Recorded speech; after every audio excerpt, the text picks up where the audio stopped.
जैसे मान लो ये कर्व है और से ये एक पॉइंट P है उस कर्व का। तो ये कर्व कौन सा है? y is equal to f x का कर्व है। हाँ, अभी तक कुछ नहीं स्टार्ट किया, अब बस स्टार्ट करने जा रहा है। ये y is equal to f x का कर्व है। अब इस पॉइंट P पे हम लोग एक टेंजेंट ड्रॉ कर सकते हैं। उससे वो ऐसा टेंजेंट है, ये ब्लू वाला। अब टेंजेंट क्या होता है? वो तो एक स्ट्रेट लाइन होती है और हर एक स्ट्रेट लाइन का एक स्लोप होता है। हर एक स्ट्रेट लाइन का क्या होता है? एक स्लोप होता है।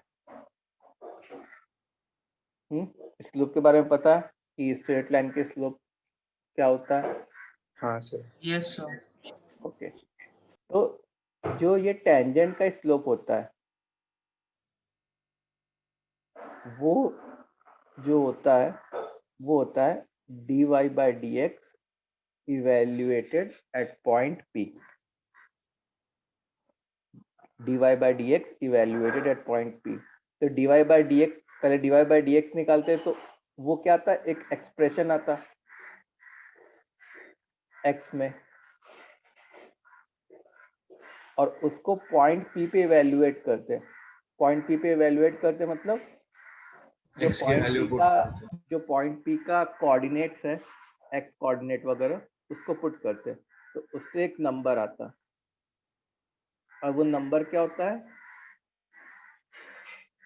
स्लोप ऑफ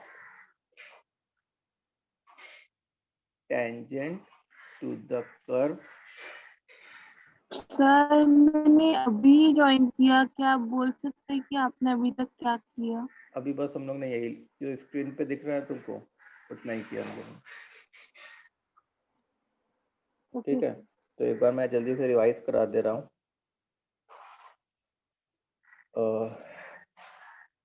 बाकी लोग लिख लो।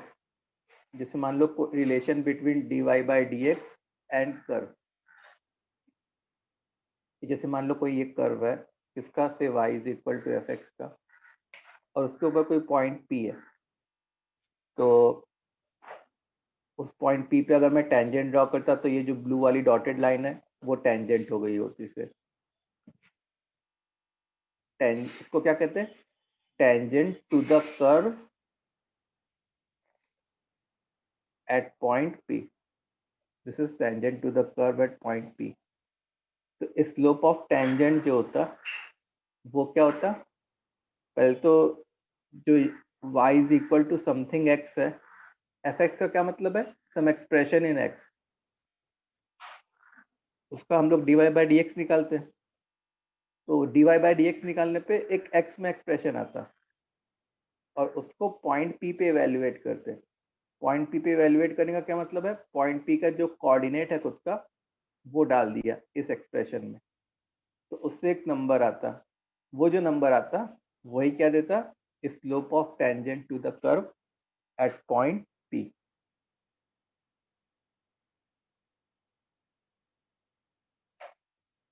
ठीक है,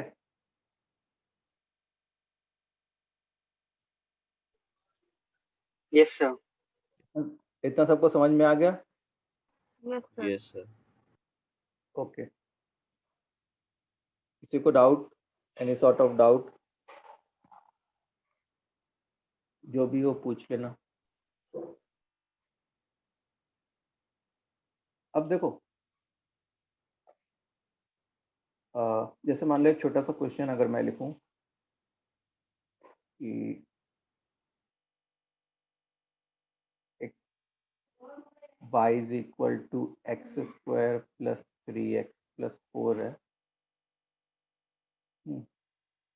और एक पॉइंट P है on the curve 1,8, then find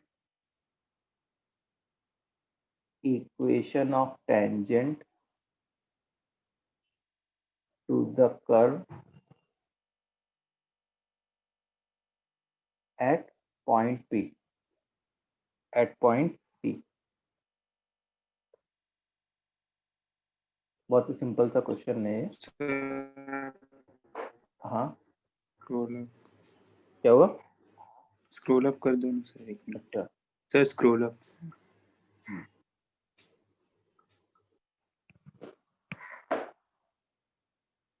और इसको लब करो। यस सर, बस बस यहीं से हो गया सर, लिख लिखिए ये क्वेश्चन है।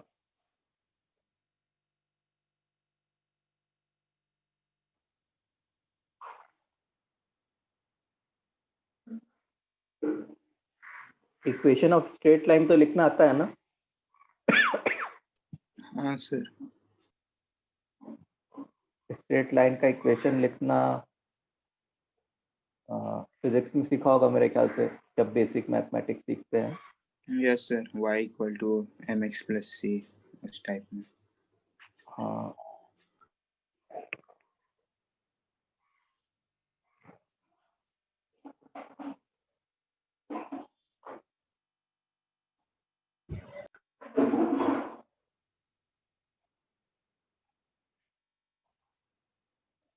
सर थोड़ा सा ऊपर कीजिए ना प्लीज।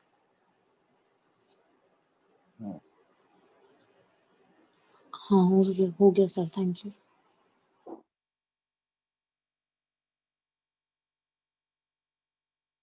ओके, सो अब हम लोग को क्या करना चाहिए? हम लोग को जो है सबसे पहले तो स्लोप, किसी भी, देखो टेंजेंट भी तो एक लाइन है, और लाइन का इक्वेशन लिखने के लिए दो चीज़ों की ज़रूरत होती है। एक तो उसके स्लोप की ज़रूरत होती है, और एक पॉइंट जहाँ से लाइन पास कर रही है। तो हम लोग को पॉइंट पता है जहाँ से लाइन पास कर रही है, मतलब कुछ ये ऐसा हो रहा होगा से, अगर ये ऐसा कर्व है कोई, तो यहाँ पे कोई पॉइंट P है 1,8, और ये से टेंजेंट हो रहा होगा, ठीक है। तो अब ये पॉइंट P कर्व के ऊपर भी है और ये पॉइंट P लाइन के ऊपर भी है। तो पहले तो हम लोग स्लोप ऑफ टेंजेंट फाइंड करते हैं। पहले dy/dx निकाला, तो वो क्या हो गया 2x + 3। अब dy/dx को अगर मैं पॉइंट P पे इवेल्युएट करता, तो वो क्या हो जाता, x की जगह 1 डाल दिया होता मैं, 2 × 1 + 3 विच इज 5। ये 5 क्या आ गया, स्लोप ऑफ टेंजेंट, इस लाइन का स्लोप आ गया। मान लो इस लाइन को t कह दिया, तो इस लाइन का स्लोप आ गया। अब इक्वेशन ऑफ लाइन, ये तुमने सीखा होगा y - y1 = m times x - x1, जहाँ पे x1 y1 क्या है, पॉइंट्स के कोऑर्डिनेट्स हैं। तो y - 8 = 5 टाइम्स सर x - ये नहीं कौन पता? सा मैथ सर? हम y equal to mx plus c से ही करते थे, मतलब पहले स्लोप निकाला, फिर इक्वेशन बनाया, फिर कांस्टेंट की वैल्यू निकाली। ये वाला भी एक तरीका होता है, ठीक है, ये वाला भी एक तरीका होता है। कोई नहीं, ये स्ट्रेट लाइन में जब तुम सीखोगे, मतलब कोऑर्डिनेट ज्योमेट्री अब स्टार्ट हो जाएगा तुम लोग का, तो उसमें तुम सीखोगे। तो y = इसको इधर लेके चले गए 5x + 3। y क्या है, 5x + 3। This is what equation of straight line, या इक्वेशन ऑफ टेंजेंट। समझ में आ गया? यस तो dy/dx एट p कैसे किया? dy/dx निकाल लिया, 2x + 3 आया। अब dy/dx एट p मतलब पॉइंट P के कोऑर्डिनेट्स पुट किए। अब क्योंकि ये तो एक x में एक्सप्रेशन है, तो पॉइंट P का केवल x कोऑर्डिनेट पुट किया, जो कि 1 है। 2 × 1 + 3। सर y कोऑर्डिनेट से फर्क नहीं पड़ेगा? नहीं, अगर यहाँ पे एक्सप्रेशन में x और y कोऑर्डिनेट दोनों होते तो हम लोग y कोऑर्डिनेट भी डालते। फिर अगर dy/dx के एक्सप्रेशन में x और y कोऑर्डिनेट दोनों होते तो हम लोग क्या करते, y कोऑर्डिनेट भी डालते इन दैट केस।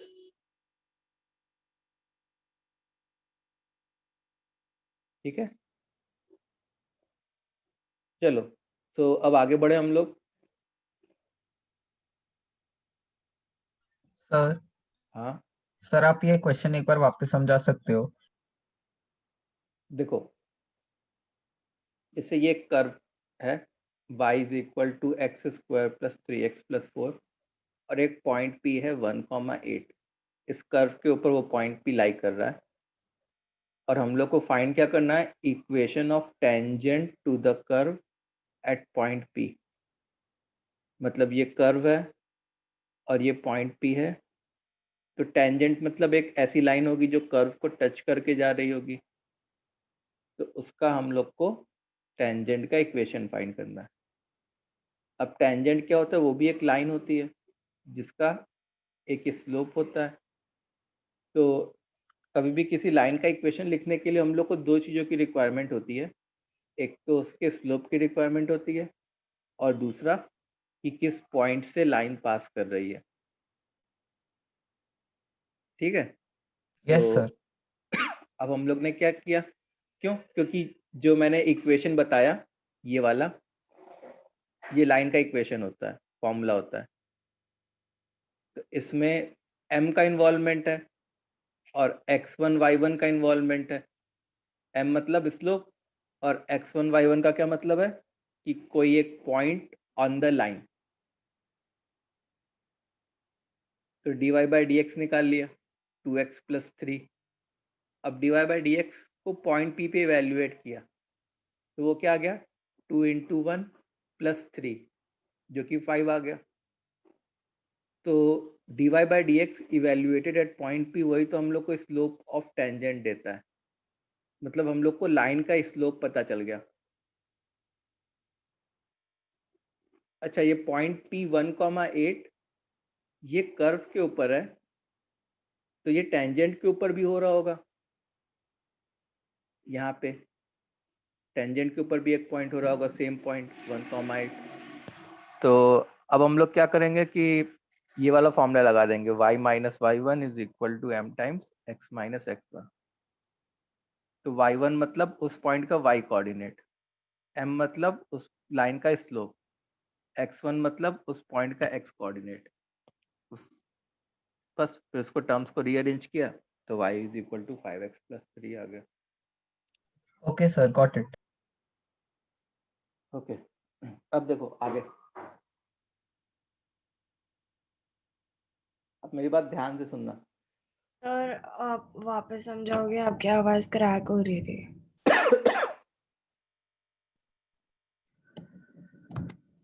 रुको समझाता हूँ, मैं समझाता हूँ। एक चीज बस आगे और एक चीज समझा लो फिर तुमको फिर से समझाता हूँ। देखो थोड़ा आइडिया स्लोप के बारे में ले लो। स्लोप जो होता है किसी लाइन का, किसी भी लाइन का जो स्लोप होता है वो क्या होता है, angle tan theta, tan tan theta. जैसे मान लो कोई लाइन ये है,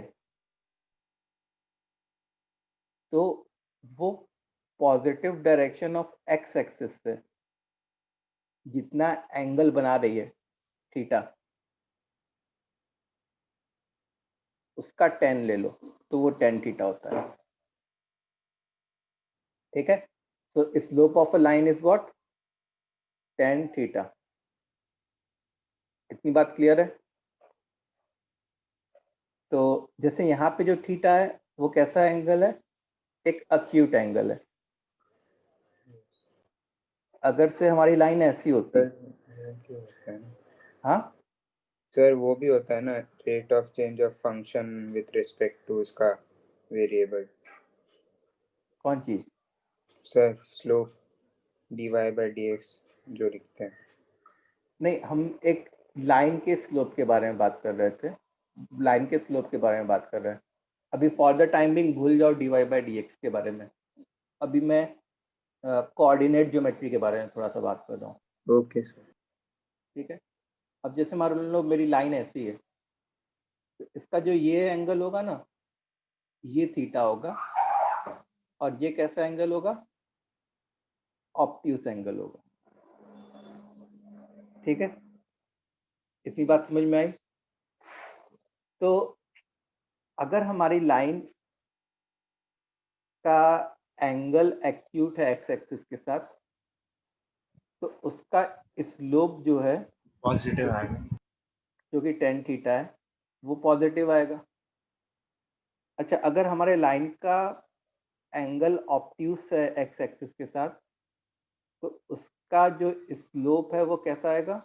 नेगेटिव नेगेटिव आएगा, सेकंड क्योंकि क्वाड्रेंट में। सेकंड क्वाड्रेंट का एंगल अगर कोई एंगल सेकंड क्वाड्रेंट का है तो उसका स्लोप क्या आएगा? उसका tan थीटा क्या आएगा? नेगेटिव आएगा। नेगेटिव आएगा। अच्छा, जैसे मान लो ये एक्स एक्सिस है और ये 90 डिग्री है। ये एक्स एक्सिस है और ये 90 डिग्री है। तो यहाँ पे थीटा क्या होता? 90 डिग्री होता। 90 डिग्री। थीटा 90 डिग्री होता। तो डिफाइन यहाँ नहीं पे होता। स्लोप क्या होता? tan 90 degree. और tan 90 डिग्री क्या होता है? Not defined. Not defined.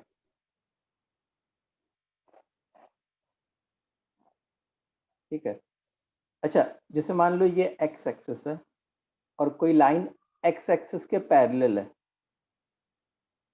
और कोई लाइन एक्स एक्सिस के पैरेलल है, तो उसका थीटा क्या होगा? इस लाइन का थीटा क्या होगा? 0 जीरो होगा। 180 नहीं लेते, 0 लेते हैं। ठीक है, उसका थीटा क्या होगा? 0 होगा। तो उस लाइन का स्लोप क्या होगा? tan 0 कितना होता है? 0 0 0। ठीक है, तो हम लोग ने ये सीखा कि अगर कोई लाइन एक्स एक्सिस के पैरेलल है, if a line is parallel to x axis, then its slope is 0. If a line is parallel to y axis, if a line is, जैसे मान लो यहाँ पे y axis होता, if a line is parallel to y axis, then its slope is not defined. not defined. If a line makes acute angle with the x axis, then its slope is positive.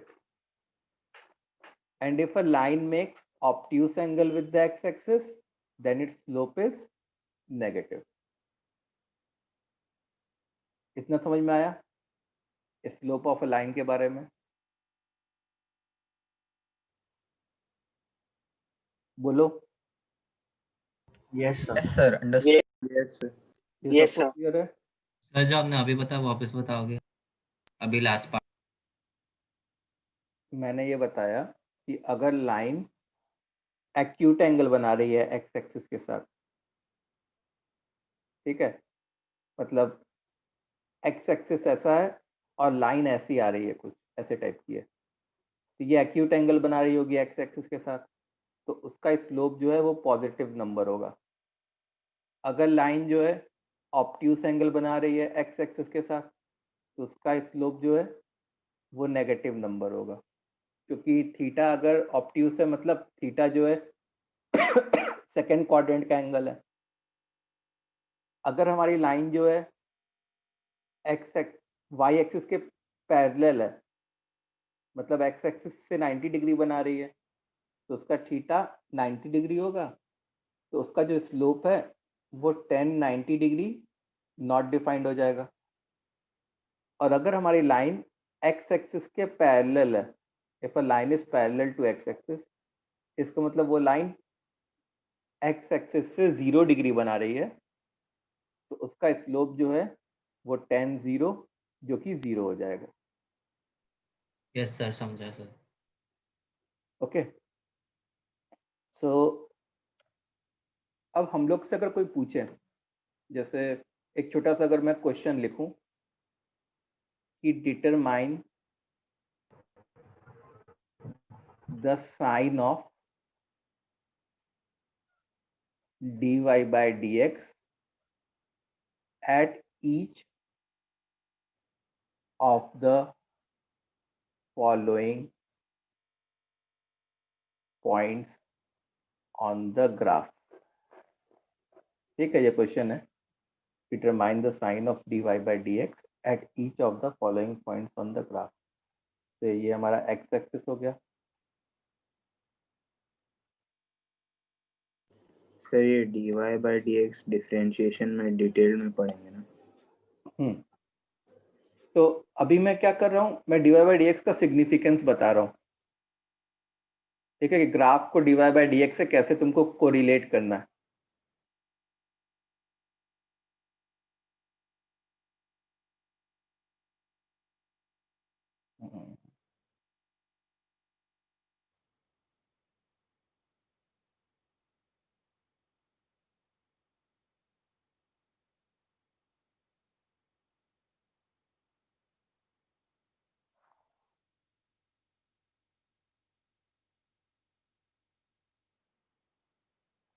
चलो, ये सब points हैं graph पे. तो dy by dx का sign कैसा होगा, point P पे, पॉइंट Q पे, पॉइंट R पे, पॉइंट S पे, वो तुमको बताना है.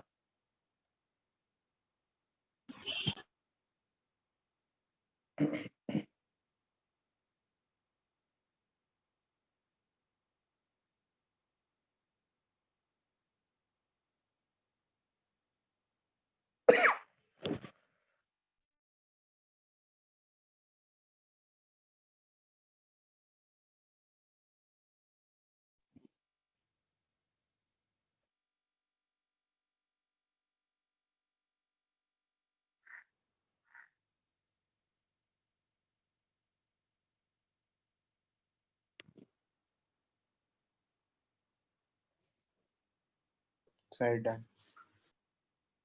हुआ. हाँ. ओके. सो अब देखो dy by dx के बारे में कहाँ से इंफॉर्मेशन मिलती है ग्राफ में, के टेंजेंट के स्लोप. टेंजेंट. तो देखो, जैसे पॉइंट P पे अगर मैं टेंजेंट ड्रॉ कर रहा होता तो वो ऐसा कोई टेंजेंट होता. अब ये टेंजेंट कैसा एंगल बना रहा है x एक्सिस के साथ, एक्यूट एंगल बना रहा होगा x एक्सिस के साथ, दिखने में ही पता चल रहा है. तो slope of tangent eight P वो पॉजिटिव होता, और स्लोप ऑफ टेंजेंट ही तो क्या देता है, dy by dx evaluated at P. तो पॉइंट P पे dy by dx क्या होता, पॉजिटिव क्वांटिटी होती. समझ में आया. ऐसे अगर मैं Q पे टेंजेंट ड्रॉ कर रहा होता तो कुछ ऐसे टाइप का टेंजेंट बन रहा होता से, मान लो ऐसे, थोड़ा गंदा बन गया. तो ये एंगल कैसा हो रहा होता, एक ऑब्ट्यूस एंगल हो रहा होता.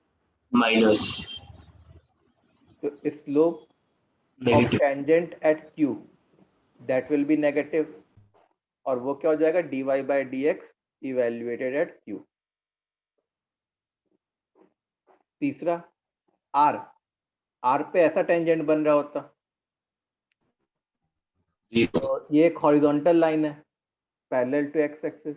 तो slope of tangent eight R वो 0 हो रहा होता, मतलब dy by dx evaluated at R वो 0 हो रहा होता. ठीक है, इस 0 को पॉजिटिव में लिखेंगे कि नेगेटिव में, किसी में नहीं, 0 को 0 ही रहने देंगे. अच्छा, S पे क्या हो रहा होता, S पे एक वर्टिकल टेंजेंट बन रहा होता ऐसे टाइप का. ठीक है, तो slope of tangent at S not defined.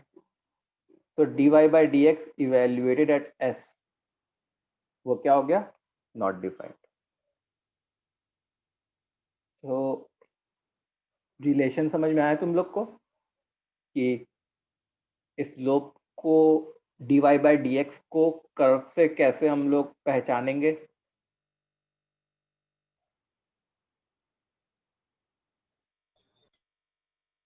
Yes everyone please comment, Yes, जल्दी sir. जल्दी जल्दी हाँ, कमेंट sir. करो, हाँ, ताकि हम sir. लोग, जितनी जल्दी तुम कमेंट करोगे उतनी क्विकली हम लोग आगे बढ़ेंगे.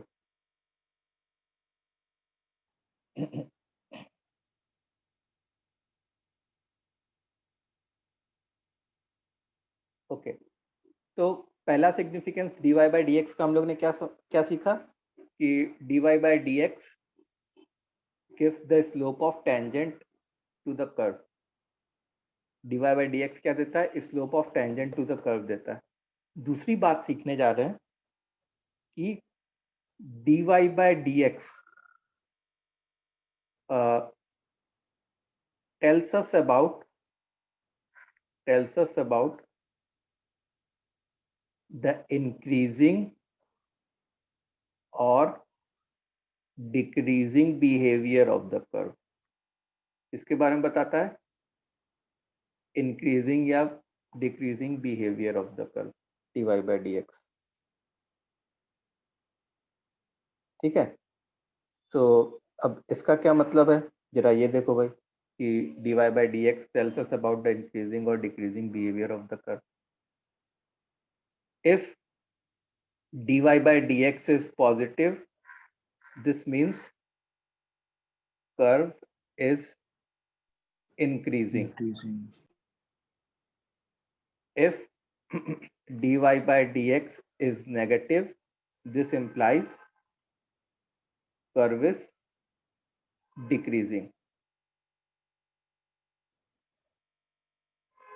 ठीक है. अच्छा, इंक्रीजिंग कर्व कैसा होता है? अगर मेरे को इंक्रीजिंग कर्व के बारे में बताना है, if I want to define increasing curve, उसका क्या मतलब होगा? सिंपल सा डेफिनेशन, y की वैल्यू बढ़ती जा रही है पॉजिटिव. हाँ, जैसे जैसे x बढ़ाएंगे वैसे वैसे y बढ़ेगा. ठीक है. तो जैसे मान लो से ये x एक्सिस है, जैसे मान लो ये कोई कर्व है, तो ये कर्व में जैसे जैसे तुम लेफ्ट से राइट जाओगे y की वैल्यू बढ़ती चली जा रही है कि नहीं? हाँ सर. लेफ्ट से राइट जाने का क्या मतलब होता है? लेफ्ट से राइट जाने का मतलब होता है बढ़ना, x को बढ़ाना. लेफ्ट से राइट जाने का क्या मतलब होता है? x को बढ़ाना. तो यहाँ पे जो कर्व है, ये जो कर्व है अपना, ये ऐसे कर्व को मैं क्या कहूँगा? इंक्रीजिंग कर्व कहूँगा, या फिर ऐसे टाइप का कर्व हो गया. ये भी इंक्रीजिंग है कि नहीं है? ब्लैक वाला है सर. y की वैल्यू है बढ़ सर. रही है x के साथ. हाँ, क्योंकि जैसे जैसे x की वैल्यू बढ़ रही है, y की वैल्यू बढ़ रही है. अब इसमें तुम कोई भी पॉइंट लो, चाहे ब्लू वाले कर्व के ऊपर, चाहे ब्लैक वाले कर्व के ऊपर, अगर तुम टेंजेंट ड्रॉ करते हर जगह, जैसे मान लो मैंने ये टेंजेंट ड्रॉ किया, ये टेंजेंट ड्रॉ किया, ये टेंजेंट ड्रॉ किया, ये टेंजेंट ड्रॉ किया, तो सारे टेंजेंट का एक्स एक्सिस के साथ कैसा एंगल आ रहा होता? जैसे इस टेंजेंट का आ रहे हैं. सारे टेंजेंट का एक्स एक्सिस के साथ एक्यूट आ रहा होता. थोड़ा इमेजिन करो, देखो ऐसे ऐसे लाइन ड्रॉ कर दो, वहीं पे उसी पॉइंट पे हॉरिजॉन्टल लाइन ड्रॉ कर दो, एक्यूट आ रहा है. इसका मतलब एक्यूट आने का क्या मतलब है? एक्यूट आने का तो यही मतलब है ना कि dy बाई dx उन पॉइंट पे क्या हो रहे होते? पॉजिटिव आ रहे होते.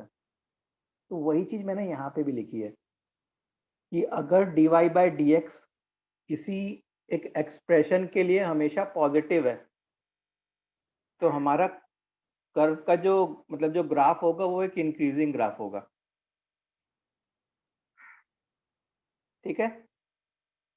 अब वैसे ही अगर मैं डिक्रीजिंग कर्व की बात करूं, if I want to talk about decreasing curve, तो से this is x axis. Decreasing curve कैसा होता? मान लो ऐसे टाइप का होता. अब इसमें तुम कोई भी पॉइंट सेलेक्ट कर लो अपने मन से. जैसे मान लो मैंने ये वाला पॉइंट सेलेक्ट किया. अब इस पे अगर मैं टेंजेंट ड्रॉ करता, तो ये कैसा एंगल बनाता है एक्स एक्सिस के साथ? ऑब्ट्यूज. तो क्या मैं यहाँ पे जितने भी पॉइंट सेलेक्ट करता, सारे पॉइंट्स पे dy बाई dx को इवेल्युएट अगर करता तो वो हमेशा ही एक नेगेटिव क्वांटिटी आती। आ रही बात समझ में? क्यों? क्योंकि हर पॉइंट पे जो टेंजेंट बनेगा वो एक ऑब्ट्यूस एंगल वाला टेंजेंट बनेगा। At each and every point, the tangent will be an obtuse angle tangent. So यहाँ पे dy by dx हमेशा पॉजिटिव है, ऑलवेज पॉजिटिव, और यहाँ पे dy by dx always negative है डिक्रीजिंग कर्व के लिए। तो इंक्रीजिंग कर्व के लिए क्या होता है? dy by dx हमेशा पॉजिटिव होता है। डिक्रीजिंग कर्व के लिए क्या होता है?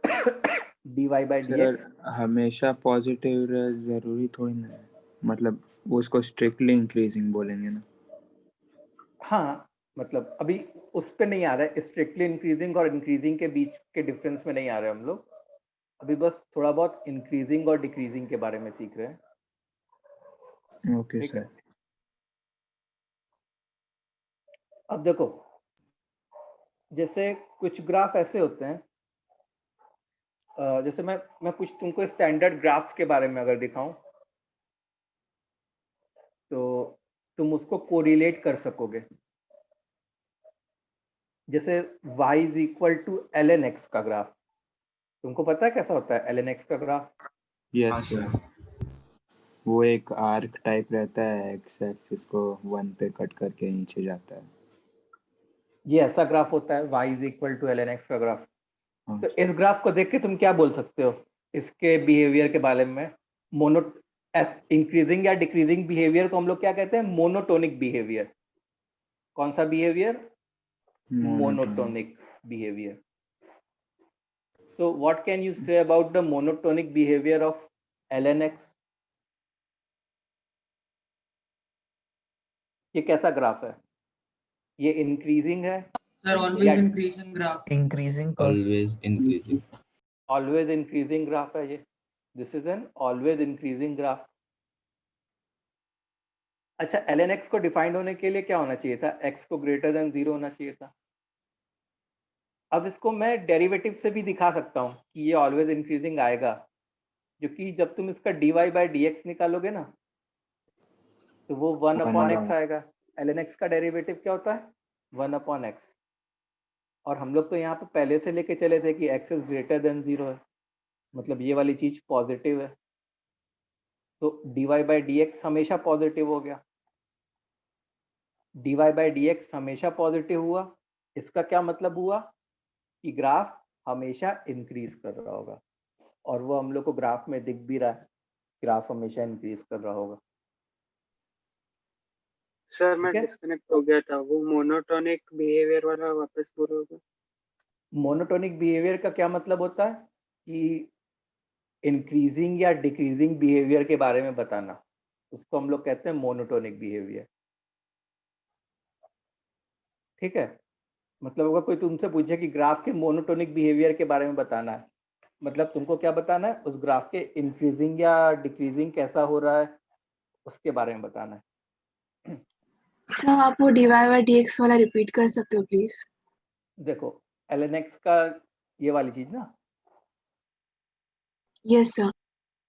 ln x का जो डेरिवेटिव होता है, log x का जो डेरिवेटिव होता है वो क्या होता है? 1 बाय x होता है। ठीक है, अच्छा, log x कब डिफाइंड होता है? x ग्रेटर देन 0 के लिए डिफाइंड होता है। तो x ग्रेटर देन 0 मतलब x पॉजिटिव के लिए डिफाइंड होता है। तो देखो यहाँ पे x एक पॉजिटिव क्वांटिटी है पहले से, मतलब 1 बाय x भी एक पॉजिटिव क्वांटिटी हो गई, मतलब dy बाई dx हमेशा ही एक पॉजिटिव क्वांटिटी है, ऑलवेज अ पॉजिटिव क्वांटिटी। क्योंकि dy बाई dx हमेशा पॉजिटिव है, इसलिए इसका ग्राफ हमेशा इंक्रीज कर रहा है।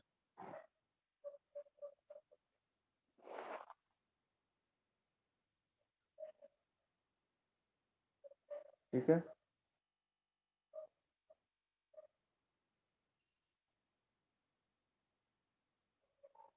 हाँ मानिश, अगर y की वैल्यू इंक्रीज करने पे x डिक्रीज कर रहा है, तो हम लोग कहेंगे कि वो ग्राफ एक डिक्रीजिंग ग्राफ है।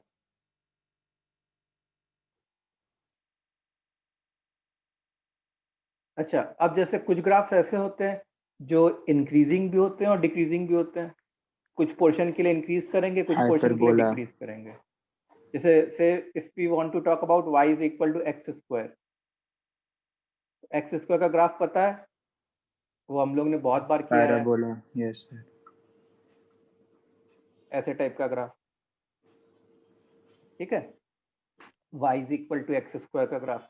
तो अगर तुम देखो तो इतने पोर्शन के लिए ग्राफ क्या है, डिक्रीजिंग। डिक्रीज कर रहा है, और इस पोर्शन के लिए ग्राफ क्या है,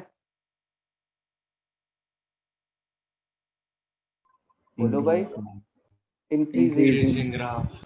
इंक्रीजिंग है इस पोर्शन के लिए। तो this I can show with the help of dy by dx also. जैसे dy बाई dx निकाला तो वो क्या आया, 2x आया। एक्स स्क्वायर का डेरिवेटिव क्या होगा, 2x होगा। अब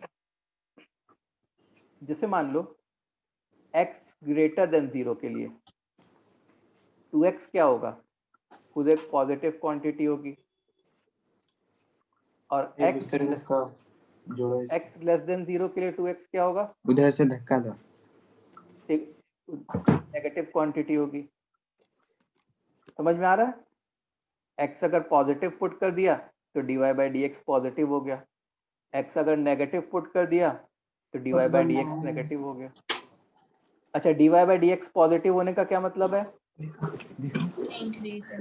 graph increase. Increasing graph, increasing और dy बाई dx नेगेटिव होने का क्या मतलब है, डिक्रीजिंग ग्राफ। Decreasing graph. तो हम लोग ऐसा कह सकते हैं, क्या हो गया, हम लोग ऐसा कह सकते हैं x ग्रेटर देन 0 के लिए ग्राफ इंक्रीजिंग होगा, जो कि दिख रहा है। x ग्रेटर देन 0 मतलब ये वाला पार्ट, मतलब उसके corresponding graph, positive x axis वाला। ये वाला ग्राफ x ग्रेटर देन 0 के करस्पॉन्डिंग ग्राफ का क्या मतलब होता, कि वो ग्राफ जिसका x कोऑर्डिनेट 0 से बड़ा हो। अगर जैसे मेरे से कोई पूछे कि x ग्रेटर देन 0 वाले ग्राफ का क्या मतलब है, तो इसका क्या मतलब होगा कि वो ग्राफ जिसका x कोऑर्डिनेट 0 से बड़ा हो, मतलब ये वाला graph.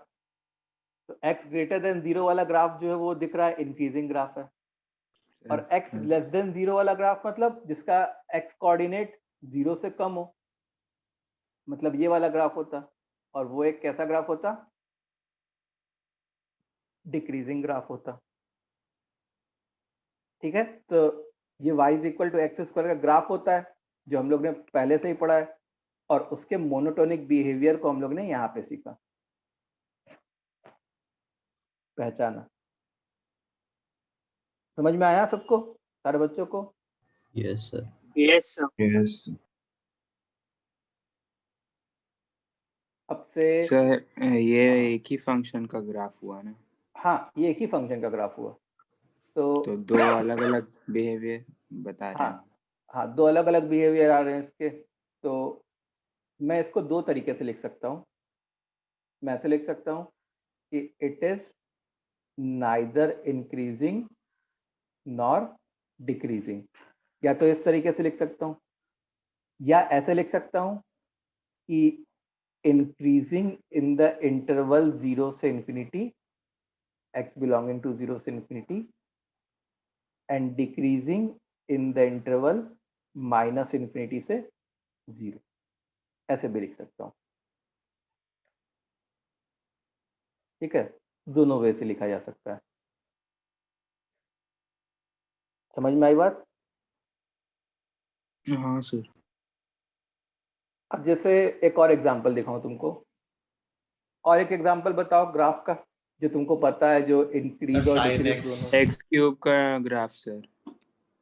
Sine x, okay. Sign x का ग्राफ, साइन एक्स का ग्राफ सबको पता है कैसा दिखता है अपना साइन एक्स का ग्राफ। देखो साइन एक्स का ग्राफ जी ऐसा सर। होता है, फिर इधर भी होता है, वैसे तो इतना ही बनाया बस।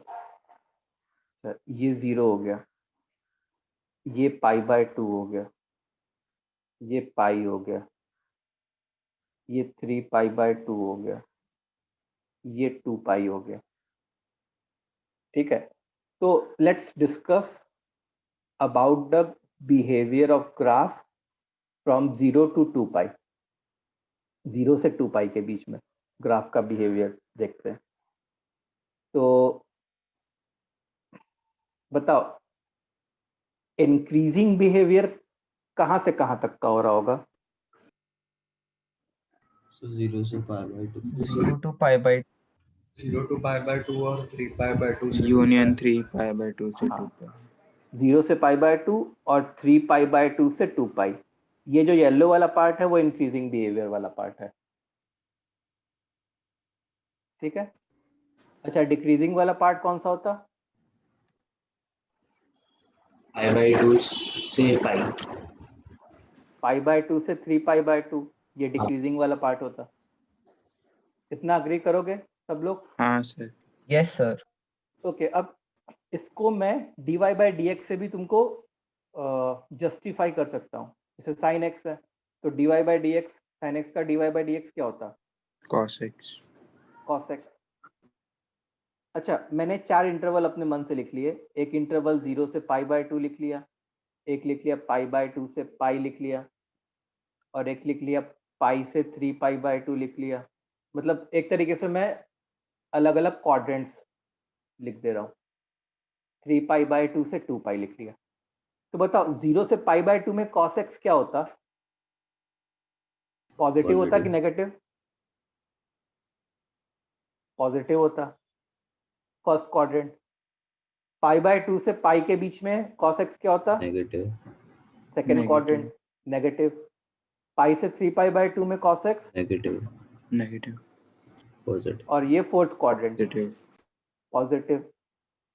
इसका मतलब कि 0 से π/2 में ग्राफ इंक्रीजिंग होना चाहिए था, π/2 से पाई के बीच में ग्राफ डिक्रीजिंग होना चाहिए था, पाई से 3π/2 के बीच में ग्राफ डिक्रीजिंग होना चाहिए था, और 3π/2 से 2π के बीच में ग्राफ इंक्रीजिंग होना चाहिए था।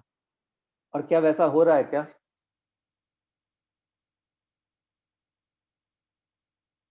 हाँ सर। Yes sir. हाँ सर देखो वैसे येलो और ग्रीन पार्ट को देखो, तुमको समझ में आ जाएगा।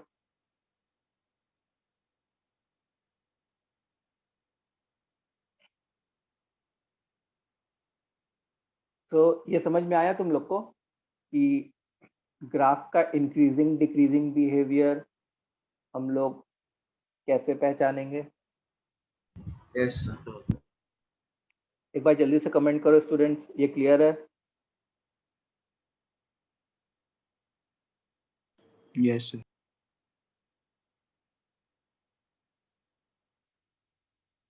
सर आप ये फिर से एक्सप्लेन कीजिए ना। फिर से बताऊं? हाँ सर। देखो, जहां जहां dy/dx पॉजिटिव आ रहा हो वहां वहां ग्राफ इंक्रीजिंग होगा, और जहां जहां dy/dx नेगेटिव आ रहा हो वहां वहां ग्राफ डिक्रीजिंग होगा। तो मैंने तो ग्राफ जो है वो ड्रॉ किया साइन एक्स का, y is equal to sine x का। तो साइन एक्स का ग्राफ ऐसा होता है, बना के दिखाया हुआ है। तो जो येलो वाला पार्ट है उसमें क्या हो रहा है कि ग्राफ ऊपर जा रहा है। ठीक है, तो येलो वाले पार्ट में ग्राफ इंक्रीजिंग है, तो यहाँ पे भी ग्राफ इंक्रीज हो रहा है और यहाँ पे भी ग्राफ इंक्रीज हो रहा है। और ग्रीन वाले पार्ट में क्या है? ग्राफ डिक्रीजिंग है। क्यों? क्योंकि x बढ़ाने पे y की वैल्यू कम हो रही है। तो ये तो साइन एक्स के ग्राफ है, मतलब ग्राफ से देख के मैंने मोनोटोनिक बिहेवियर बताया, इंक्रीजिंग या डिक्रीजिंग बताया। अब मैं उसी बिहेवियर को dy/dx से बताऊंगा। तो साइन एक्स का जो डेरिवेटिव होता वो क्या होता? cos x होता, पता है वो।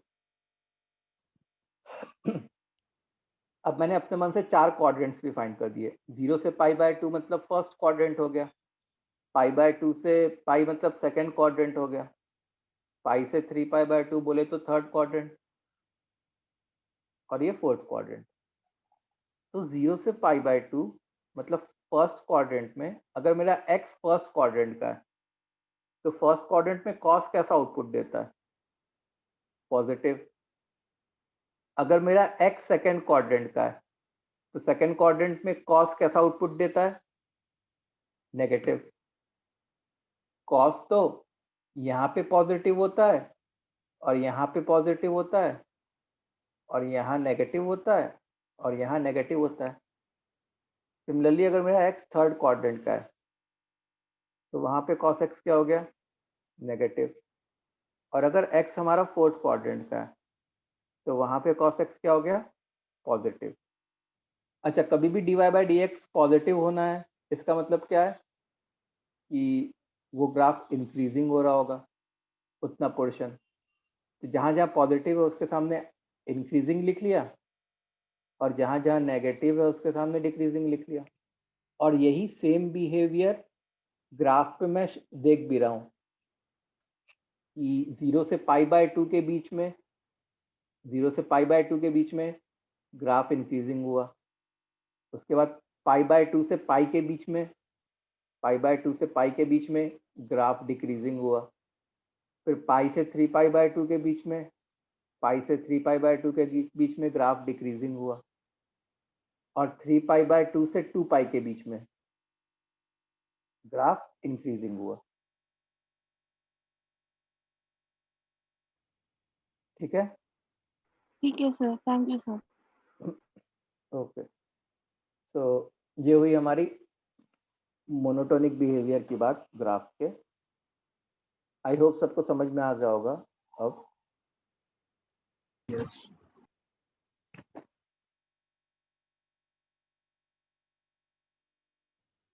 अब देखो, अब हम लोग डिस्कस करने जा रहे हैं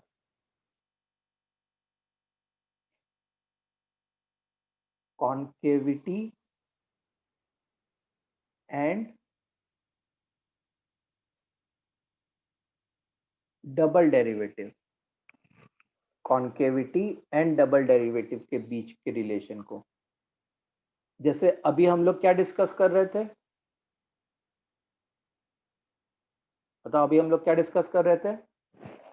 dy/dx और dy/dx और स्लोप या dy/dx and increasing decreasing behaviour, ये डिस्कस कर रहे थे। अब ग्राफ के कॉन्केविटी के बारे में डिस्कस किया जाए। अब कॉन्केविटी का मतलब क्या होता है? देखो,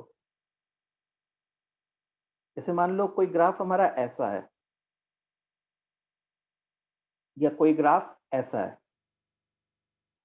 तो इसको मैं क्या कहूंगा? ये ग्राफ जो है दैट इज कॉन्केव डाउनवर्ड्स। ठीक है, केव नीचे खुल रही है ना, ऐसे समझ लो कि ओपनिंग नीचे हो रही है, तो ये ग्राफ कैसा होगा? Concave downward. और ये ग्राफ कैसा होगा? Concave upwards. अपवर्ड। ठीक है, तो ऐसा ग्राफ कौन सा होगा? Concave upward. This is concave downward and this one is concave upward. Understood? Yes. Okay, तो पहले तो हम लोग ने ये पहचाना कि कॉन्केव डाउनवर्ड ग्राफ कैसा दिखता है या कॉन्केव अपवर्ड ग्राफ कैसा दिखता है। अच्छा, अगर मैं इस ग्राफ का कोई एक थोड़ा सा सेगमेंट भी ले लूँ ना, और अगर उतना ही पोर्शन दिया हो, जैसे मान लो ये ले लूँ ऐसा, ठीक है, तो इसको भी मैं क्या कहूँगा? कॉन्केव डाउनवर्ड कहूँगा। या मैं से ये सेगमेंट ले लूँ, ऐसे टाइप का सेगमेंट, इतना पोर्शन, तो इसको भी मैं क्या कहूँगा? कॉन्केव अपवर्ड कहूँगा। अपवर्ड। समझ में आया? तो ऐसा नहीं कि पूरा जब तक केव बने ना तब तक हम लोग कॉन्केव अपवर्ड या कॉन्केव डाउनवर्ड के बारे में नहीं बोलेंगे। मतलब थोड़ा सा उसका सेगमेंट भी बन जाए मतलब ना, तो हम लोग कॉन्केविटी के बारे में बोल देंगे। तो मतलब तुमको ऐसे सोचना है कि ओपनिंग किधर हो रही है? इधर ऊपर की तरफ ओपन हो रहा है और इधर नीचे की तरफ ओपन हो रहा है। ठीक है? सर स्ट्रेट लाइन के लिए नहीं बोल सकते ना? हाँ, स्ट्रेट लाइन की कभी भी कॉन्केविटी डिस्कस नहीं की जाती, एक कर्व की कॉन्केविटी डिस्कस की जाती है, नॉट ऑफ स्ट्रेट लाइन। ठीक है, we never discuss concavity of क्या straight line, we always discuss concavity of a curve. Yes sir. चलो, इतनी बात क्लियर है कि कॉन्केव डाउनवर्ड और कॉन्केव अपवर्ड दिख कैसा रहा होगा? Yes, sir. Yes sir. Okay good. तो अब होता क्या है कि जो हमारा कॉन्केव अपवर्ड वाला ग्राफ होता है, ये वाला ग्राफ, तो इस वाले ग्राफ में जो डबल डेरिवेटिव होता है d2y/dx2, वो हमेशा ही एक पॉजिटिव क्वांटिटी होती है कॉन्केव अपवर्ड वाले ग्राफ में। उसका मैं रीजन आउट करूंगा अभी तुमको। और जो कॉन्केव डाउनवर्ड वाला ग्राफ होता है, उसका जो डबल डेरिवेटिव होता है वो हमेशा ही एक नेगेटिव क्वांटिटी होता है। ठीक है, तो कॉन्केव अपवर्ड वाले ग्राफ में d2y/dx2 हमेशा ही एक पॉजिटिव क्वांटिटी होगा, और कॉन्केव डाउनवर्ड वाले ग्राफ में d2y/dx2 हमेशा ही एक नेगेटिव क्वांटिटी होगा। तो first of all let me show some examples कि जैसे y is equal to ln x है। ln x का ग्राफ थोड़ी देर पहले मैंने बना के दिखाया था तुम लोग को, कैसा हाँ ग्राफ सर, था? ऐसे टाइप का कॉनकेव ग्राफ था, डाउनवर्ड्स। और वो ग्राफ दिखने में पता है कैसा है? कॉन्केव डाउनवर्ड है। तो चलो, d2y/dx2 का क्या मतलब होता है? 2 बार डिफरेंशिएट करना, ये तो पता ही है। dy/dx क्या होगा? 1/x। अब इसको एक बार फिर से डिफरेंशिएट किया, तो 1/x का डिफरेंशिएशन क्या होगा? -1/x²। -1/x²। अंडरस्टूड? तो अब देखो, -1/x² ये कैसी क्वांटिटी होगी? Always negative. ऑलवेज नहीं। Always negative. इसलिए ये ग्राफ हमेशा ही, ऑलवेज नेगेटिव का क्या मतलब है? ये ग्राफ हमेशा ही कॉन्केव डाउनवर्ड होगा, ऑलवेज कॉन्केव डाउनवर्ड्स। जितना भी बन रहा है उसका कैसा टेंडेंसी होगा? कॉन्केव डाउनवर्ड बनने का ही टेंडेंसी होगा। तो रिलेट कर पा रहे हो? ये हाँ, मैंने sir. Mathematically no sir. और ग्राफिकली दोनों को आपस में रिलेट करने की कोशिश की है। सर वापस नहीं नहीं समझ में आया। रिलेट नहीं हुआ कैसे? देखो, कॉन्केव डाउनवर्ड में क्या होता है? कॉन्केव डाउनवर्ड में जो डबल डेरिवेटिव होता है वो हमेशा ही एक नेगेटिव क्वांटिटी होती है। ठीक है, तो जैसे y is equal to ln x का ये ग्रीन वाला ग्राफ है। अब मैं अगर dy/dx निकालता तो वो 1/x बनता, और अगर मैं d2y/dx2 निकालता तो वो -1/x² बनता।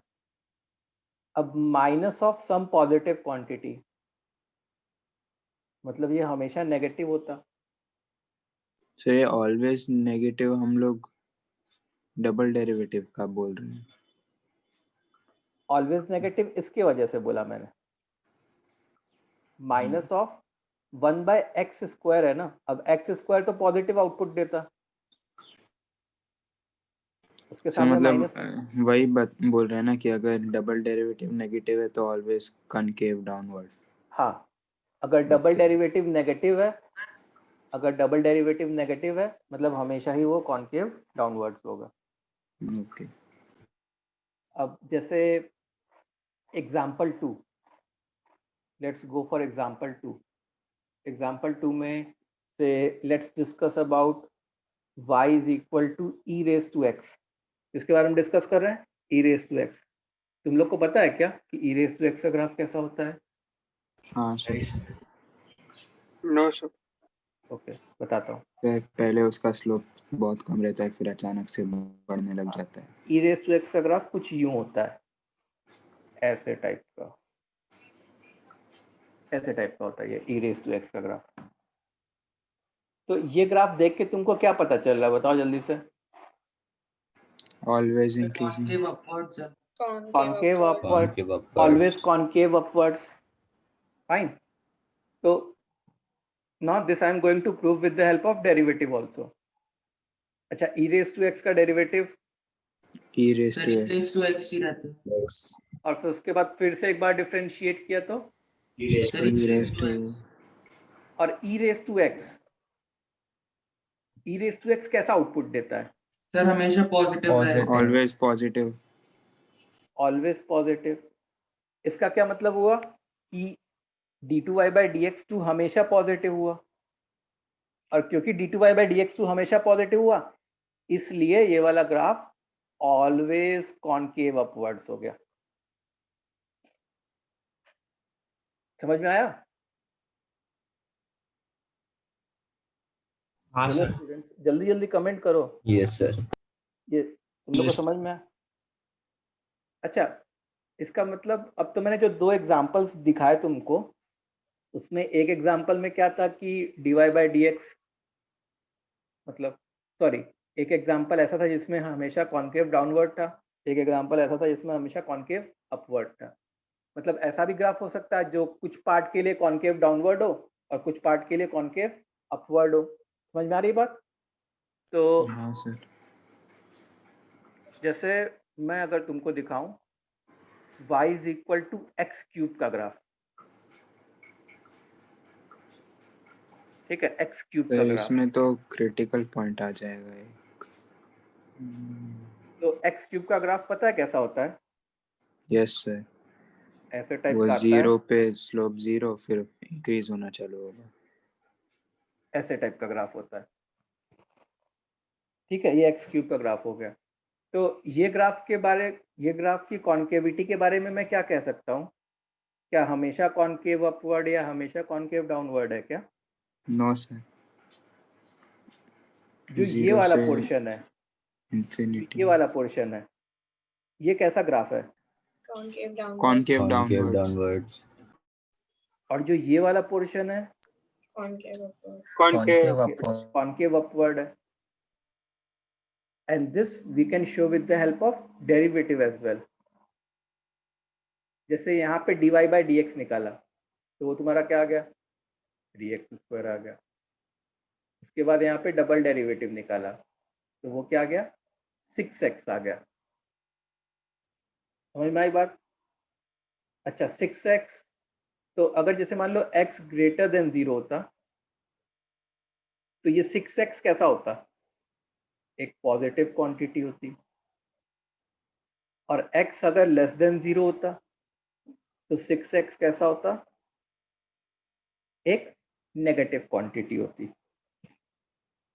अच्छा, अगर डबल डेरिवेटिव पॉजिटिव क्वांटिटी होती, तो हम लोग ग्राफ के बारे में क्या बोल सकते थे? कॉन्केव अपवर्ड, अगर डबल डेरिवेटिव पॉजिटिव होता है। और अगर डबल डेरिवेटिव नेगेटिव होता, तो हम लोग ग्राफ के बारे में क्या बोल सकते थे? Concave downward. मतलब मैंने ग्राफ भूल गया, मैं ग्राफ नहीं बनाया था, तो मैंने y = x³ को देख के ये बोला कि x > 0 के लिए ग्राफ कॉन्केव अपवर्ड हो रहा होगा, और x < 0 के लिए ग्राफ हमारा कॉन्केव डाउनवर्ड हो रहा होगा। क्या ऐसी ही चीज ग्राफ में भी रिफ्लेक्ट हो रही है क्या? Same thing Yes, sir. Very. Yes sir. हो रही है। x देखो, x > 0 का क्या मतलब है कि x > 0 का मतलब है कि 0 से बड़ा, मतलब पॉजिटिव x के लिए कौन सा ग्राफ हो रहा होगा? वो ये वाला ग्राफ हो रहा होगा पॉजिटिव x के लिए, उसके लिए कॉन्केव अपवर्ड है लिखा हुआ है। और x < 0 मतलब पहले तो ये होती, x < 0 दिमाग में क्या आता है? ये नेगेटिव x आता, तो उसके करस्पॉन्डिंग कौन सा ग्राफ हो रहा होता? ये वाला ग्राफ हो रहा होता, और ये दिख रहा है, इट इज कॉन्केव डाउनवर्ड। ठीक है। तो अब ऐसे ही कॉन्केविटी से रिलेटेड जो है एक टर्म आता है, पॉइंट ऑफ इन्फ्लेक्शन। कौन सा term? Sir point of inflection जहाँ पर ग्राफ का कॉन्केविटी चेंज हो जाती है। हाँ, पॉइंट ऑफ इन्फ्लेक्शन। तो पॉइंट ऑफ इन्फ्लेक्शन कैसा पॉइंट होता है? ये एक ऐसा पॉइंट होता है जहाँ पे ग्राफ की कॉन्केविटी चेंज हो जाती है। तो it is a point at which concavity of the graph changes. Sir तो जहाँ पे स्लोप 0 होता है उनको क्या बोलते हैं? जहाँ पे स्लोप 0 होता है ना, वहाँ पे पॉइंट ऑफ मैक्सिमा या मिनिमा बोलते हैं। सर इन्फ्लेक्शन पे भी तो स्लोप 0 ही होगा ना? नहीं, इन्फ्लेक्शन पे डबल डेरिवेटिव 0 होता है। ओके, ठीक है, वो अलग बात है कि यहाँ पे जो है x इज Slope इक्वल भी टू 0 पे स्लोप भी 0 हो गया और डबल डेरिवेटिव भी 0 हो गया। That is a different thing. But in general क्या होता है कि पॉइंट ऑफ इन्फ्लेक्शन पे डबल डेरिवेटिव 0 होता है। तो सर तो sin x में हाँ, बताओ ना एक बार एग्जांपल देके। एक minute. At point of inflection double derivative is 0। ठीक है, at the point of inflection double derivative is 0। तो जैसे यहाँ पे जो ये वाला पॉइंट है, इससे पहले जो है कॉन्केव डाउनवर्ड था और इसके बाद जो है कॉन्केव अपवर्ड था। तो इसी पॉइंट को हम लोग क्या कहते हैं? Point of inflection. समझ में आया सारे बच्चों को? स्टूडेंट्स एक बार Yes, जल्दी से sir. कमेंट करो, ये क्लियर है? Yes, फटाफट।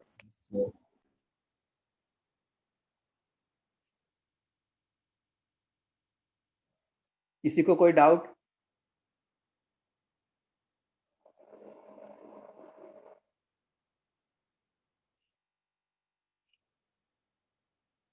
सो अब जैसे इसने सर ये बोला पॉइंट साइन। ऑफ इन्फ्लेक्शन का एक और एग्जांपल बताओ ना।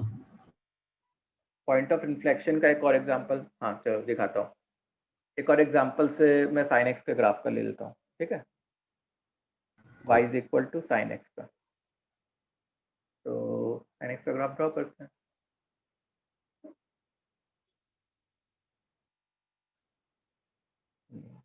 X axis, y axis. तो वैसे तो साइन एक्स का ग्राफ कंटिन्यूस चलता चला जाता है, चलता चला जाता है। हम लोग बस एक साइकिल का ग्राफ ड्रॉ करेंगे। एक साइकिल मतलब 0 से 2 पाई। तो 0 पाई 2 पाई। इतना क्लियर है? अब देखो, अगर तुम बस इतना ग्राफ देखो तो ये ग्राफ के कॉन्केविटी के बारे में मैं क्या कह सकता हूँ? What can I say about the concavity of this graph? The downwards. Sir 0 to पाई में डाउनवर्ड्स और पाई टू 2 पाई में अपवर्ड्स। अपवर्ड्स है। देखो, इतने पोर्शन के लिए जो है ये कॉन्केव डाउनवर्ड है, और मार्कर चेंज कर दूं अगर मैं, इतने पोर्शन के लिए ये कॉन्केव अपवर्ड है। ग्राफ देख के पता चल रहा है ना तुम लोग को कि कॉन्केव डाउनवर्ड और कॉन्केव अपवर्ड क्यों, कैसा sir. दिख रहा होगा? Yes sir. यस हाँ। अच्छा, सर। अब इस चीज को मैं डबल डेरिवेटिव से भी रिलेट कर सकता हूँ। सर माइनस साइन एक्स आ हाँ, जाएगा। अच्छा, ये जो पाई होता है यहीं पे कॉन्केविटी चेंज हो रही है।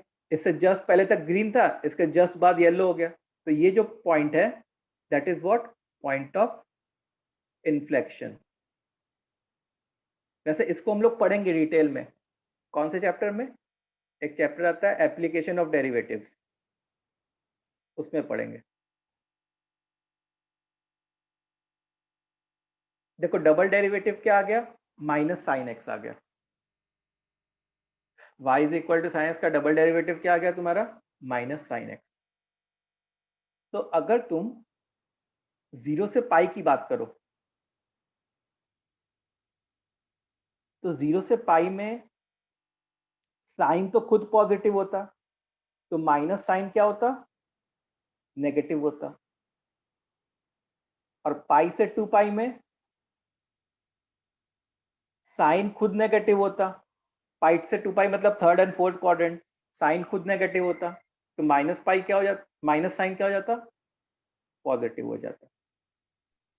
अच्छा, जहां पे डबल डेरिवेटिव नेगेटिव होता है वो कौन से ग्राफ को बताता है, कॉनकेव डाउनवर्ड। और जहां पे डबल डेरिवेटिव पॉजिटिव होता है वो कौन से ग्राफ को बताता है, कॉनकेव अपवर्ड। देखो 0 से पाई में ग्राफ कैसा हुआ, कॉनकेव डाउनवर्ड, और पाई से 2 पाई में, x बिलोंगिंग टू पाई से 2 पाई में ग्राफ कैसा हुआ, कॉनकेव अपवर्ड्स। और ग्राफ से भी हम लोग इस चीज को जस्टिफाई कर सकते हैं देख के।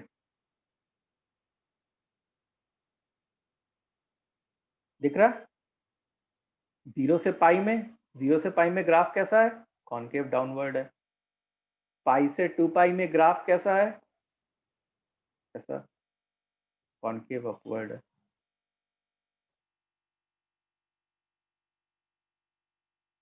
ठीक है, सो ये बात हुई साइन एक्स। और देखो जब मैं x की वैल्यू पाई पुट करता, यहाँ पे जब मैं x की वैल्यू पाई पुट करता तो साइन पाई क्या होता है, 0। तो वहां पे डबल डेरिवेटिव 0 हो जाता। तो at x is equal to pi d2y by dx2 is equal to 0. It means it is a point of inflection. It is a point of inflection.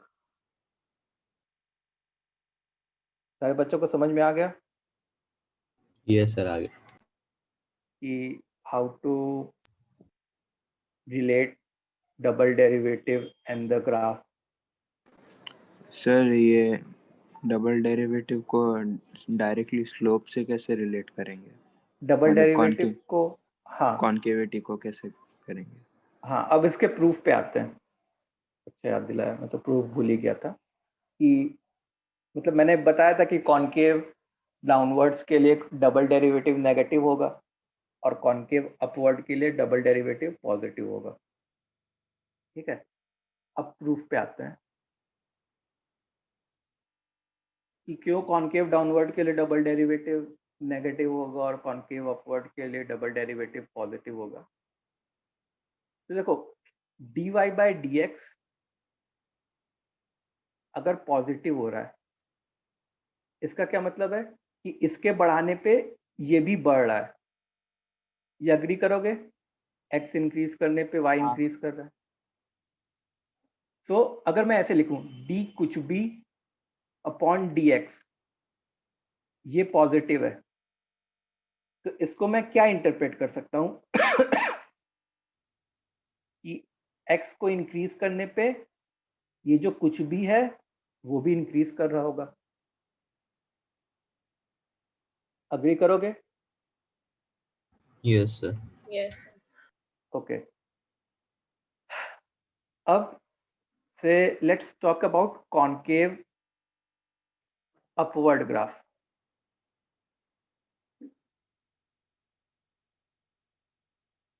Concave upward graph, तो जो हमारा concave upward graph होता है, मान लो वो ऐसा graph होता है कॉनकेव अपवर्ड ग्राफ। तो इस पे मैंने ना थोड़े पॉइंट्स अपने मन से ले लिए, point P, P1, P2, sir scroll up करो ना। एक मिनट करता हूँ, P4, P5।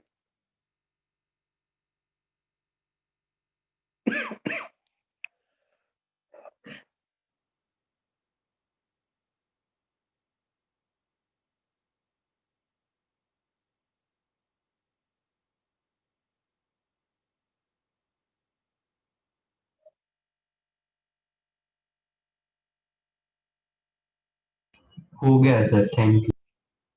चलो ओके। अच्छा, ये कॉनकेव अपवर्ड ग्राफ है और इसके ऊपर मैंने 5 पॉइंट्स प्लॉट कर लिए अपने मन से। अब हर पॉइंट पे मैं क्या करूंगा ना, टेंजेंट ड्रॉ करता। तो एक टेंजेंट ये होता, दूसरा टेंजेंट ये होता, तीसरा टेंजेंट ये होता, चौथा टेंजेंट ये होता और पांचवा टेंजेंट ये होता। तो बताओ ये जो P1 वाला टेंजेंट होता उसका स्लोप पॉजिटिव होता कि नेगेटिव होता? नेगेटिव। बोलो भाई, ऐसी लाइन का स्लोप कैसा होता? नेगेटिव। नेगेटिव होता, ऑब्वियस। नेगेटिव। अच्छा, P2 का स्लोप पॉजिटिव होता कि नेगेटिव होता? नेगेटिव होता। नेगेटिव। नेगेटिव। अच्छा, P1 और P2 में ज्यादा नेगेटिव कौन होता? P1। P1, क्योंकि देखो जैसे मान लो एक लाइन ऐसी है और एक लाइन ऐसी है, ठीक है, ये से P1 का है और ये से P2 का है। क्या है? हाँ, तो P1 का जैसे ये जो एंगल होता ये 90 से थोड़ा सा बड़ा होता। जैसे मान लो ये 110 डिग्री होता और ये मान लो 120 डिग्री होता। तो 110 डिग्री ज्यादा नेगेटिव होता as compare to 120 degree. Agree करोगे? Yes sir. Yes, तो sir. स्लोप ऑफ P1 वो ज्यादा नेगेटिव है। जैसे मान लो इसका स्लोप -10 है, इसका स्लोप से -2 है, ठीक है। अच्छा, P3 का स्लोप क्या हो रहा होता? 0 Zero. 0 0 0। सर tan 120 ज्यादा नेगेटिव होगा ना? नहीं, 110 डिग्री ज्यादा नेगेटिव होगा। अच्छा बताओ 180 डिग्री कितना होता बताओ? नॉट 0 सॉरी, 0 होता। 0। अच्छा, तुमसे अगर कोई पूछे कि 1090.1 डिग्री कितना होता तो तुम बात क्या बताओगे? बहुत बड़ी minus value। Infinity, minus minus infinity type की चीज होती, ठीक है। 1090.1 डिग्री। तो देखो ये माइनस इन्फिनिटी से और कम नेगेटिव हो के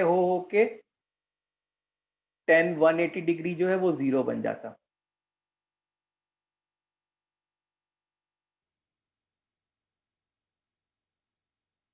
ठीक है। अच्छा, slope of tangent eight sir तो P4। 90 के पास वाला ज्यादा नेगेटिव है ना? हाँ, 90 के पास वाला ज्यादा तो नेगेटिव है। हाँ हाँ, इसलिए 110 वाला। ओके। स्लोप ऑफ P4 बताओ ये क्या होता? Positive sir. पॉजिटिव होता। अच्छा, स्लोप ऑफ P5 क्या होता?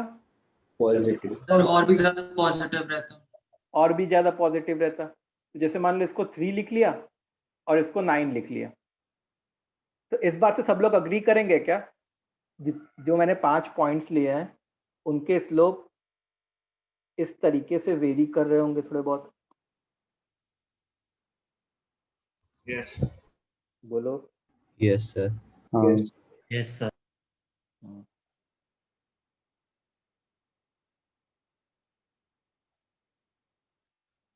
ओके, तो अब क्या है कि हम लोग कैसे लिख सकते हैं? ऐसे लिख सकते हैं क्या कि जैसे जैसे x, अगर मैं P1 से P5 तक जा रहा हूं तो मेरा x इंक्रीज कर रहा होगा। सोचो जरा, P1 से P5 तक x इंक्रीज कर रहा होगा कि नहीं कर रहा होगा? x coordinate. Yes sir. तो जैसे जैसे मेरा x इंक्रीज कर रहा है वैसे वैसे स्लोप इंक्रीज कर रहा होगा क्या? Yes sir. माइनस नेगेटिव से कम नेगेटिव होना भी तो एक इंक्रीजिंग ही कहलाएगा ना? बोलो स्टूडेंट। लास्ट में जो बोलो वापस बताओ ना। यस सर, लैग हो गया पूरा। जैसे जैसे x इंक्रीज कर रहा है वैसे वैसे स्लोप भी इंक्रीज कर रहा होगा। हाँ पहले स्लोप -10 था, फिर -2 हुआ, 0 हुआ, फिर 3 हुआ, फिर 9 हुआ। x इंक्रीज करने पे स्लोप भी इंक्रीज किया। इसका मतलब हम लोग ऐसा लिख सकते हैं कि dm अपॉन dx ये एक पॉजिटिव क्वांटिटी होगी। Yes sir. dm upon dx ये एक पॉजिटिव क्वांटिटी होगी। अच्छा, dm अपॉन dx, अब m का क्या मतलब है? टेंजेंट का slope.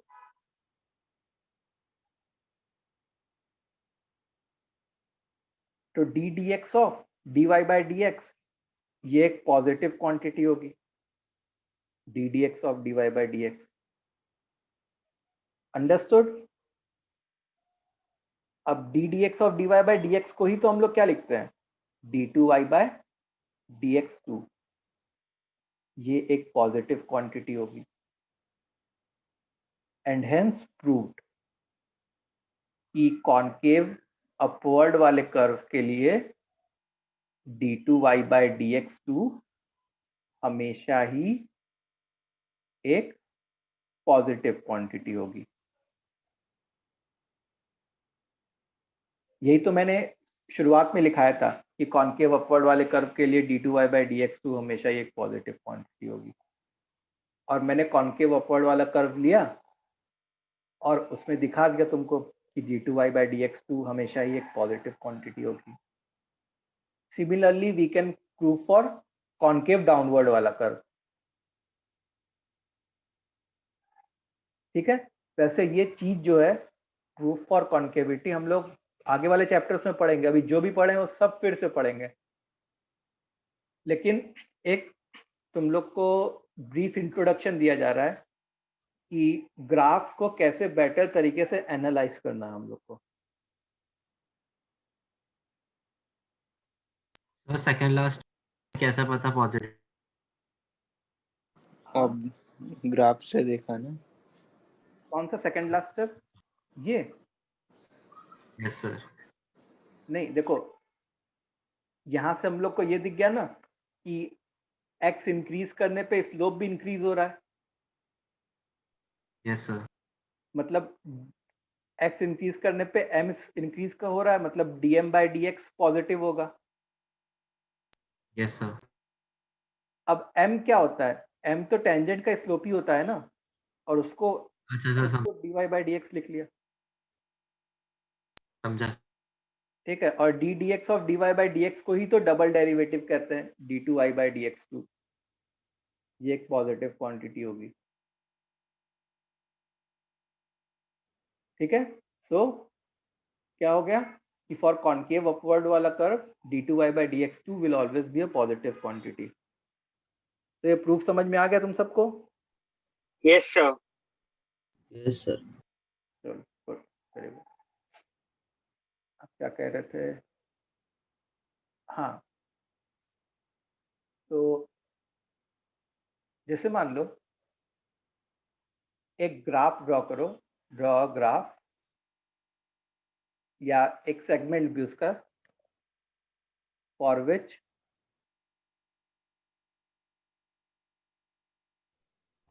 dy by dx into d2y by dx2 is greater than 0. Draw a graph for which dy by dx into d2y by dx2 is greater than 0.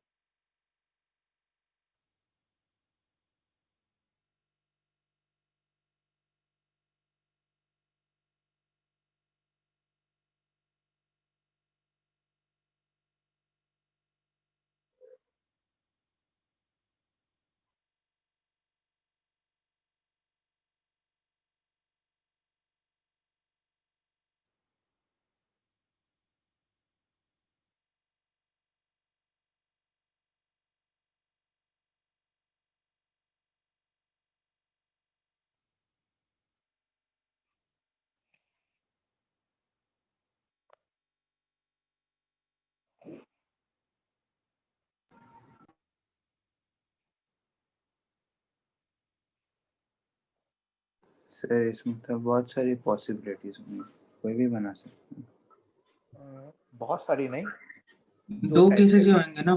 दो cases ही बनेंगे। चलो time निकला जा रहा है तो इसलिए कर लेते हैं अपने। देखो सर नहीं, मतलब y में तो कोई भी फंक्शन आ सकता है। हाँ, बस ग्राफ का एक शेप तुमको बनाना है, बस और कुछ नहीं। तो देखो 2 नंबर का प्रोडक्ट पॉजिटिव कब हो? जब दोनों पॉजिटिव दोनों का सेम साइन हो सर। दोनों सेम साइन के हो, मतलब या तो दोनों पॉजिटिव हो या केस 2 दोनों नेगेटिव हो। सर एक केस में स्ट्रेट लाइन आएगा क्या? नहीं, स्ट्रेट लाइन में तो फिर डबल डेरिवेटिव 0 हो जाता है वहां पर। हाँ। अच्छा, dy by D x positive होना मतलब ग्राफ को इंक्रीजिंग होना, और d2y by D x two को पॉजिटिव होना मतलब ग्राफ को कॉन्केव अपवर्ड होना। इसका मतलब इसके करस्पॉन्डिंग जो सेगमेंट बन रहा होगा ना, वो ऐसे टाइप का कुछ बन रहा होगा। अग्री करोगे? देखो ये ग्राफ इंक्रीजिंग भी है, ऊपर भी बढ़ रहा है, और कॉन्केव अपवर्ड भी है। अच्छा, dy by D x negative होना मतलब ग्राफ को डिक्रीजिंग होना, और डबल डेरिवेटिव को नेगेटिव होना मतलब ग्राफ को कॉन्केव डाउनवर्ड होना। तो इसका ग्राफ कुछ यूं बनेगा, ऐसे टाइप का। देखो ये डिक्रीज भी कर रहा है और ये कॉन्केव डाउनवर्ड भी है,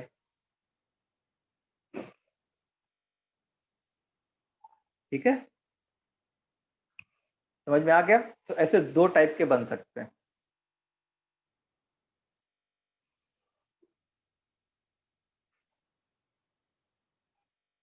स्टूडेंट्स, इस क्वेश्चन का सॉल्यूशन आया समझ में तुमको? Yes sir. यस हाँ। सर।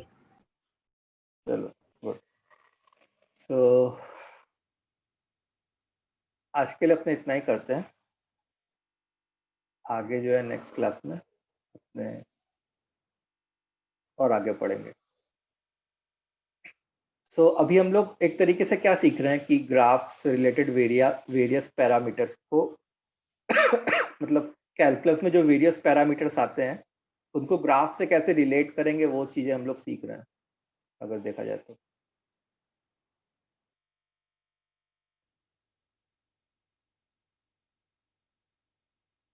ठीक, थैंक यू सर। तो आज के लिए इतना ही। We will continue in the next class. Thank you sir. Sir thank you sir. Thank you sir. Thank you sir. Bye sir. Bye sir. आज चीज़ें समझ में आ गई तुम लोग को? Yes sir. Yes sir. हाँ सर। चलो।